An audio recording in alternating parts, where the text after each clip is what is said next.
ચાલુ કરી દો. ચાલો, બેઝનું ફિનોલ્ફથેલિન સાથેની પ્રક્રિયાથી ગુલાબી રંગ આપે. તમે અમે જોઈ શકો છો કે બેઝ અહીં લીધો છે KOH, પોટેશિયમ હાઇડ્રોક્સાઇડ, અને એસિડ ઉમેર્યું છે એટલે કેવો રંગ આપશે? KOH નો ફિનોલ્ફથેલિન સાથે ગુલાબી. પણ થોડીક વાર પછી એમાં વધુ એસિડ ઉમેરીએ, ઉમેર્યું થોડીક વાર પછી કેવો થઈ જશે?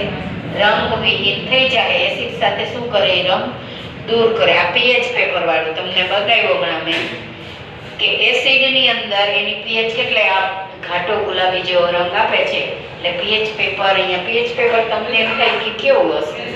આવું હોય. પેપર જોઈને તમને ન જોયું એટલે એમ થાય કે આ પીએચ પેપર છે. એવી રીતે આના બંનેના તમે પ્રયોગ જોયા.